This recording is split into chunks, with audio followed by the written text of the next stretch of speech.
Hello students, इस video में हम यह पढ़ेंगे कि मेंडलीव ने एलिमेंट्स को किस तरह से क्लासिफाई किया। इसको पढ़ने से पहले हम लोथर मेयर के कंट्रीब्यूशन को समझ लेते हैं। लोथर मेयर ने एलिमेंट्स की physical properties like atomic volume, melting point and boiling point को उनके एटॉमिक वेट के अगेंस्ट में प्लॉट किया। यदि हम एटॉमिक वॉल्यूम और एटॉमिक वेट के बीच का प्लॉट देखें तो वह हमें कुछ इस तरह से दिखता है। यदि हम इस ग्राफ को ध्यान से देखते हैं तो हम यह ऑब्जर्व करेंगे कि कुछ एटॉमिक वेट्स के बाद पीरियोडिक प्रॉपर्टीज रिपीट हो रही हैं। इनके इस एफर्ट को देखकर मेंडलीव ने अपना एक पीरियोडिक लॉ दिया, जिसे हम मेंडलीव्स पीरियोडिक लॉ कहते हैं। इसके अकॉर्डिंग एलिमेंट्स की फिजिकल एंड केमिकल प्रॉपर्टीज उनके एटॉमिक वेट के पीरियोडिक फंक्शंस होती हैं। मेंडलीव ने एटॉमिक वेट के आधार पर ही एलिमेंट्स की different physical properties like melting point, boiling point और chemical properties like types of hydride form और ऑक्साइड फॉर्म को ऑब्जर्व किया और इसके बेसिस पर इन्होंने एलिमेंट्स को क्लासिफाई करके अपना खुद का एक पीरियोडिक टेबल दिया, जो कि कुछ इस तरह से दिखता है। मेंडलीव ने सबसे पहला वेल एक्सप्लेन्ड पीरियोडिक टेबल दिया, इसीलिए इन्हें हम पीरियोडिक टेबल का जनक भी कहते हैं, या फिर कहें इन्हें फादर ऑफ पीरियोडिक टेबल भी कहते हैं।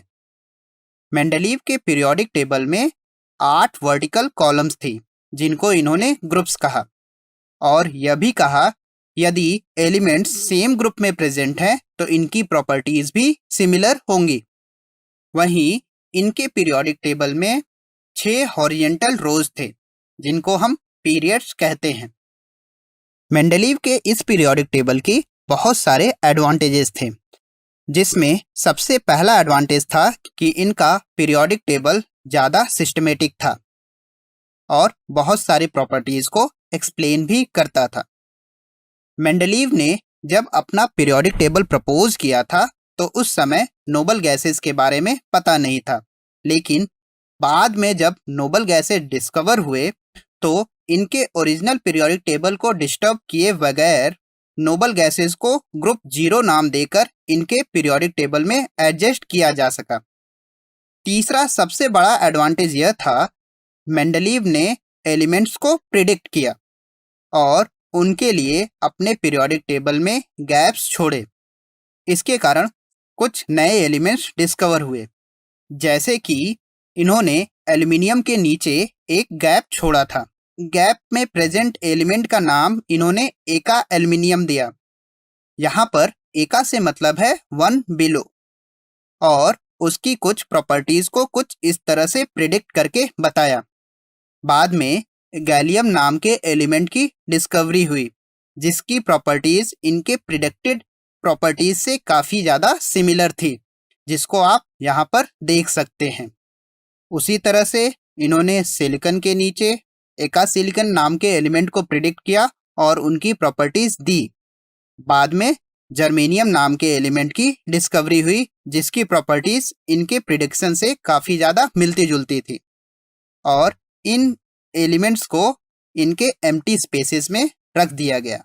ये तो रहे मेंडलीव के पीरियोडिक टेबल के एडवांटेजेस। इनके पीरियोडिक टेबल में कुछ ड्रॉबैक्स भी थे।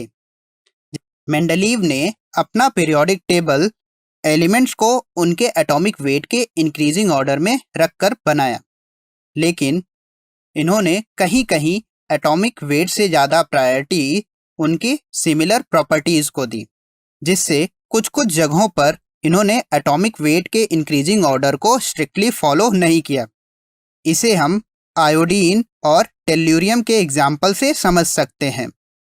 इवन दो टेल्यूरियम का एटॉमिक मास आयोडीन के एटॉमिक वेट से ज़्यादा है, फिर भी इन्होंने टेल्यूरियम को आयोडीन से पहले रखा, क्योंकि इसकी प्रॉपर्टी सिलीनियम और सल्फर से सिमिलर थी। वहीं आयोडीन को ब्रोमीन और क्लोरीन के साथ रखा, क्योंकि आयोडीन की प्रॉपर्टी ब्रोमीन और क्लोरीन से सिमिलर थी। तो इस तरह से मेंडलीव ने एलिमेंट्स को प्लेस करते वक्त एटॉमिक वेट से ज़्यादा प्रायोरिटी उनकी सिमिलर प्रॉपर्टीज़ को दी।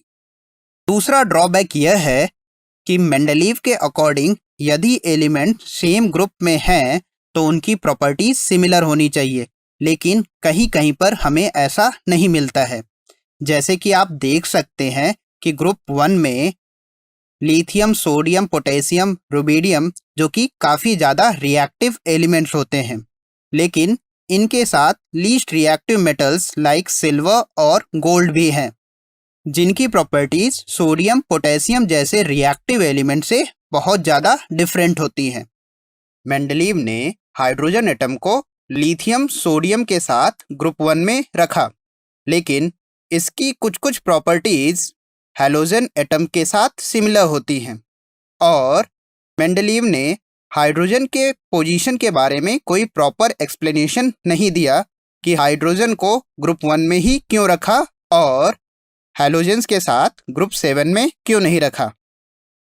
चलिए, हमने इस टॉपिक में जो जो पढ़ा है उसको समराइज कर लेते हैं।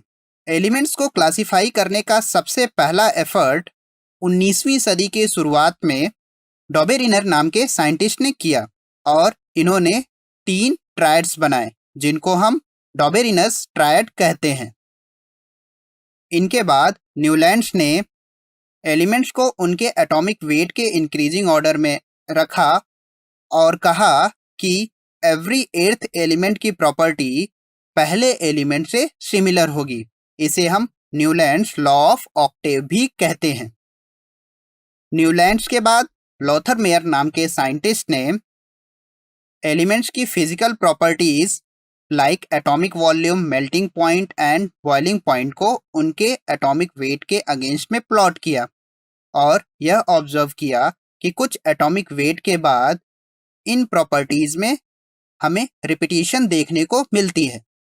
लोथर मेयर के कंट्रीब्यूशन को ध्यान में रखते हुए मेंडलीव ने एटॉमिक मास के बेसिस पर अपना पीरियोडिक टेबल दिया और उन्होंने खुद का एक पीरियोडिक लॉ भी दिया जिसे हम मेंडलीव्स पीरियोडिक लॉ कहते हैं, जिसके अकॉर्डिंग एलिमेंट्स की प्रॉपर्टीज उनके एटॉमिक वेट के पीरियोडिक फंक्शंस होती हैं।